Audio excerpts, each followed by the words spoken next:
In here is my entire anime collection I collected over the years, and today I'm gonna be selling all of them with the goal of no less than $1,000. Why?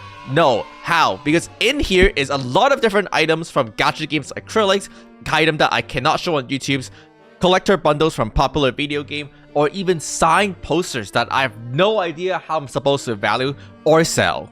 And getting that $1,000 is not going to be an easy task unless I know who and where to sell to. And of course, I'm trying platforms like eBay, Mercari, or even Facebook Marketplace. But first, we're going to the liquidation store in Little Tokyo in Los Angeles. So in Little Tokyo or in Los Angeles, there are these buyback stores that will basically buy whatever you own at a discount. And so I headed into the book off store in Little Tokyo, Los Angeles with the goal of trying to sell all myself to see how much they would pay me.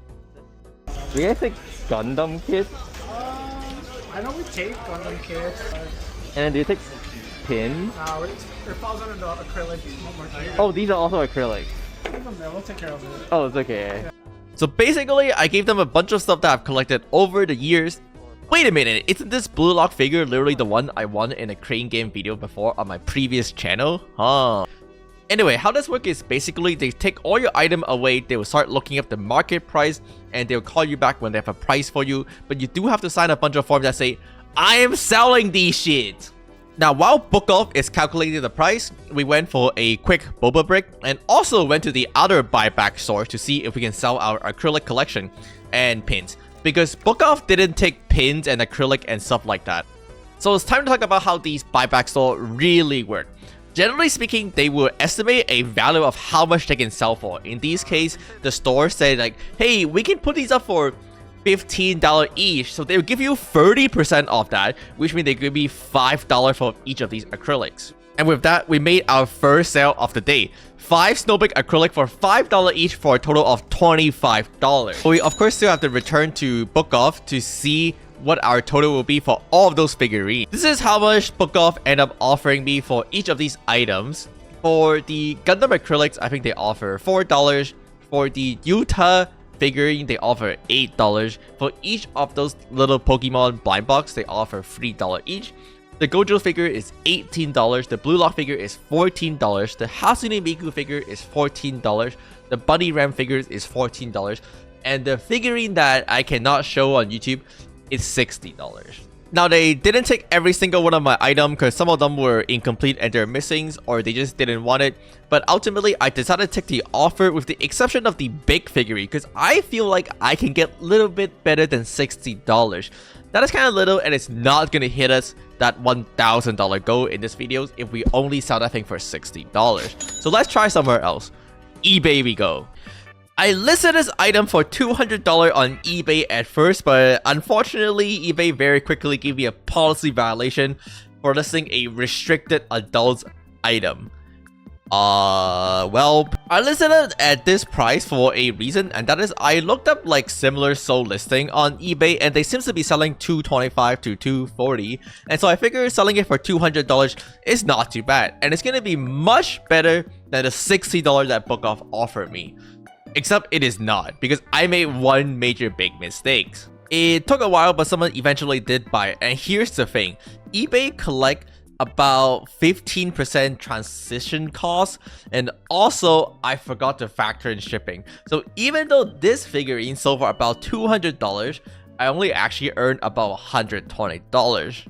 Also, walking into the post office with like such a figurine, well, that didn't go well. But after everything, we were able to complete the mission, and we were still able to earn $120 for the sales of this figurine compared to the $60 that Book Off offered us. Now, I did try a different platform, which is going to be Mercari instead of eBay, but what I didn't realize is that I'll be making an even bigger mistake selling on that platform.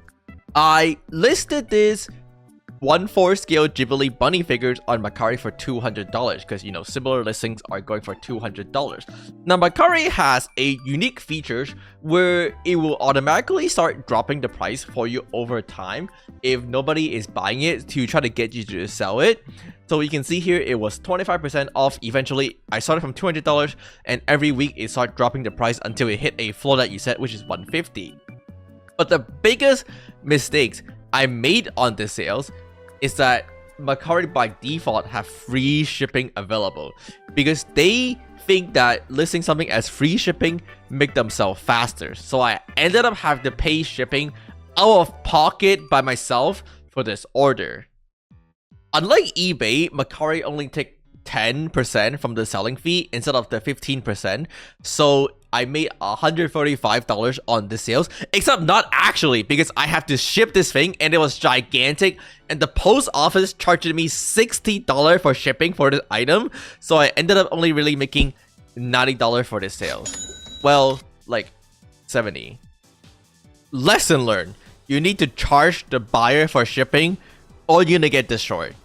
Now, selling item on Mercari instead of eBay has been interesting. I feel like Mercari has like an exchange community where people will generally actually message you and ask you about the stuff and maybe even make an offer, because one of the features on Mercari that eBay doesn't do as well, I feel like, is that you can offer the seller or buyers a price range that you feel like. So I can go on this item and I can offer like, hey, I feel like this is like a $200 items. Would you take my offers? And sometimes they might take it. Sometimes people actually ask me like, hey, would you sell this for like $200 instead? And I'm like, why not? So I feel like that was kind of cool. But eBay do undeniably have much more traffic and it's just easier to sell stuff on eBay. So it just really depends on where you want it. So this time around, I was able to sell the Final Fantasy 16 Collector Edition Limited Square Enix bundle for $285. This item was viewed by about 3,000 people, and this time I do remember to charge the buyer a shipping fee. So you can see in this case, my earning was much higher. I was actually able to make most of my money and I made $253 from selling this item on Mercari after they take out the 10% selling fees as well as the delivery, which was paid by the buyer this time instead. And then on Mercari, I got a very interesting message. Hey, what is the lowest that you would take for this piece? Referring to my Final Fantasy 14 signed posters. You see, I had this poster sitting in my collection for a long time, which is a Final Fantasy 14 poster signed by the two directors, Yoshi P and Koji Fox. But I don't actually play Final Fantasy 14. I've never played that game. I just have this because one time I went to an anime convention in Boston and I lined up with my friend. Now, this person valued each autograph at $100 and the poster and shipping, so he said maybe $280. But I said, let me think about it. Because in the meantime, I was actually able to sell this Nikkei pillow for $20 on eBay. Yay! I don't actually know who won this. I got this in Japan from like the Crane Game Station, and I think I spent like 2 try on this, so it only cost me like $1.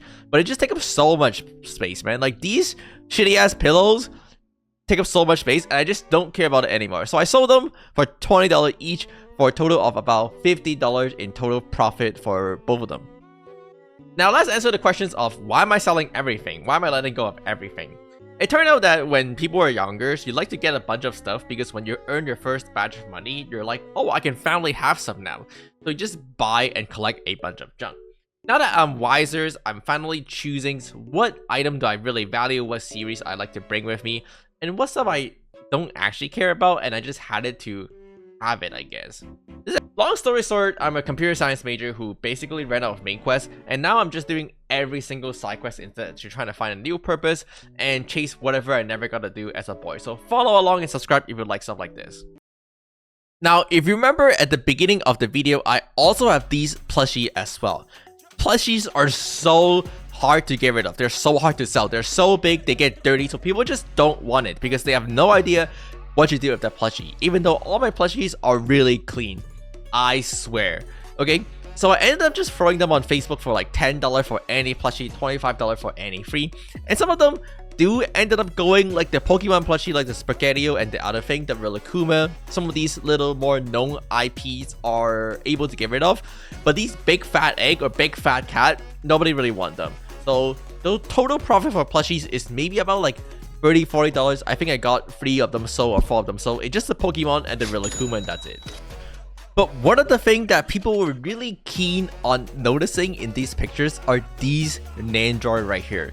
a lot of people noticed that, hey, there were Nandroid in the plushie pile as well, and they're wondering, are these also $10? Of course not. Of fucking course not. Hey, how am I supposed to hit my $1,000 goal if I get these Nandroid sell for $10 each?